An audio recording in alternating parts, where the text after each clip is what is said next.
ಆದೇಶವನ್ನು ಪ್ರಶ್ನೆ ಮಾಡಿ ಹೈಕೋರ್ಟ್ನಲ್ಲಿ ಅರ್ಜಿ ಸಲ್ಲಿಸಿದ್ದೀವಿ. ರಿಟ್ ಪಿಟಿಷನ್ ಹಾಕಿದ್ದೀವಿ. ರಿಟ್ ಪಿಟಿಷನನ್ನು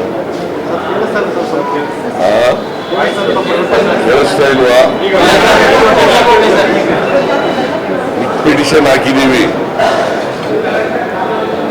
ರಿಟ್ ಪಿಟಿಷನ್ನಲ್ಲಿ ಕ್ವಾಶ್ಗೆ ಮತ್ತು ಇಂಟ್ರೀಮ್ ರಿಲೀಫ್ ಕೂಡ ಕೇಳಿದ್ದೀವಿ. ಸ್ಟೇ ಕೊಡಿ ಅಂತ.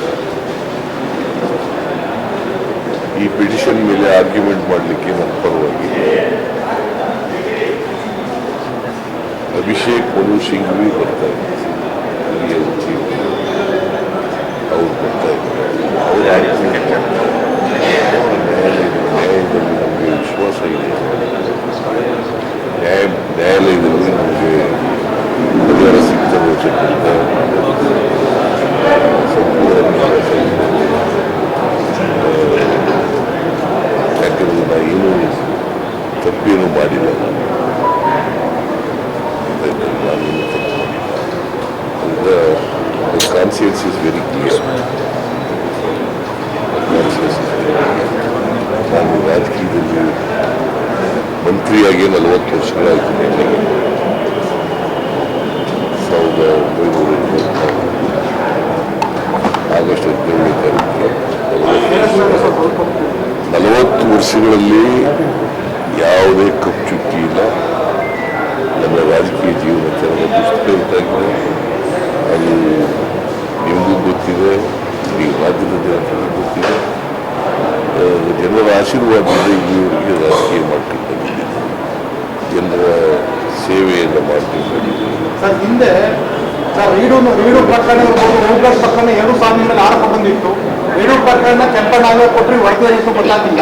ಯುಕೋರ್ಟ್ ವಚನ ಸರ್ಕಾರ ವಾಪಸ್ ಕೊಟ್ಟರೆ ಆರೋಪ ಇಲ್ಲ ನೆನಪಿರ್ತೀವಿ ಸರ್. ನಾವು ಹಿಂದೆ ನಿಮ್ಮ ಮೇಲೆ ಯಾವ ಆರೋಪ ಪ್ರಶ್ನೆ ಕೇಳಿದೆ. ಹಿಂದೆ ಈಡು ಪ್ರಕರಣ ನಾನು ಮಧ್ಯದಲ್ಲಿ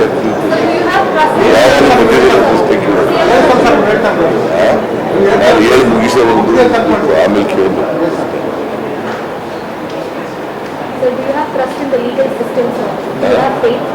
ನೋಡಮ್ಮ, ನಾನು ಹೇಳ್ಬಿಡ್ತೇನೆ.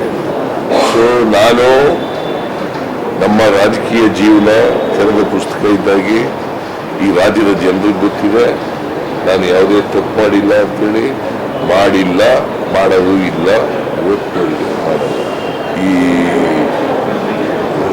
ರಾಜಭವನವನ್ನು ಉಪಯೋಗಿಸಿಕೊಂಡು ಬಿಜೆಪಿಯವರು, JDS-ನವರು, ಕೇಂದ್ರ ಸರ್ಕಾರದವರು ಷಡ್ಯಂತ್ರ ಮಾಡ್ತಾ ಇದ್ದಾರೆ.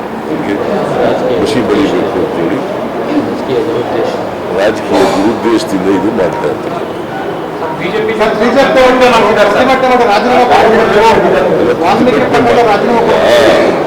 ರಾಜಕೀಯ ದುರುದ್ದೇಶದಿಂದ ಮಾಡ್ತಾ ಇದ್ದಾರೆ.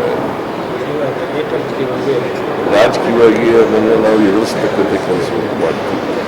ಲೀಗಲ್ ಫೈಟು ಕೂಡ ಮಾಡ್ತೀವಿ, ಪೊಲಿಟಿಕಲ್ ಫೈಟು ಕೂಡ ಮಾಡ್ತೀವಿ. ನಾವು ಇಲ್ಲ ಡೆಲ್ಲಿಗೆ ಹೋಗ್ಬೇಕು ಅಂತ ಅಂದ್ಕೊಂಡಿದ್ದೀನಿ. ಮೊನ್ನೆ ಖರ್ಗೆ ಅವರು ಅಧ್ಯಕ್ಷರಿಗೆ ಬಂದಿದ್ದರು, ಭೇಟಿ ಮಾಡಿ ಶುಕ್ರವಾರ ನಾನು ಬರ್ತೀನಿ ಅಂತ ಹೇಳಿದ್ದೀನಿ.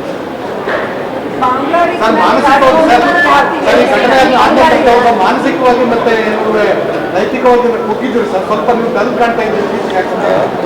ನೀವು ಬಹಳ ಡಲ್ ಕಾಣಿಸ್ತಾ ಡಲ್ ಕಾಣಿಸ್ತಾ ಇದೆಯಲ್ಲ. ಇನ್ನೂ ಈ ರಾಜಕೀಯದಲ್ಲಿ ಹೋರಾಟ ಇದೆಯಲ್ಲ, ಈ ಹೋರಾಟ ಮಾಡುವಾಗ ಇನ್ನೂ ಹೆಚ್ಚು ನನಗೆ ಜೋಶ್ ಬರ್ತದೆ.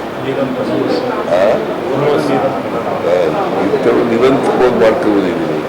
ಹಿಂದಿನೂ ಮಾಡಿದ್ದೀನಿ, ಈಗಲೂ ಮಾಡ್ತೀನಿ, ಮುಂದಿನೂ ಮಾಡ್ತೀನಿ.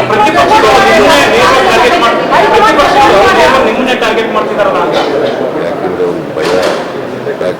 ನಾನು ಬಡವರ ಪರವಾಗಿ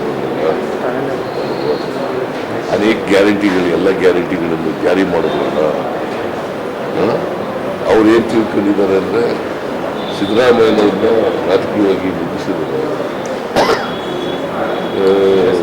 ಇಡೀ ಕಾಂಗ್ರೆಸ್ ಪಕ್ಷವನ್ನು ಮುಗಿಸ್ತೀವಿ ಅಂತ ಭ್ರಮೆನಲ್ಲಿದ್ದಾರೆ.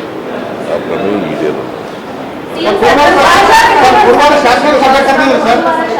ಗುರುವಾರ ಶಾಸನ ಸಭೆ ಕರೆದಿದ್ರು. ಏನು ಶಾಸಕಾಂಗ ಸಭೆ ಕರೆದಿದ್ರು?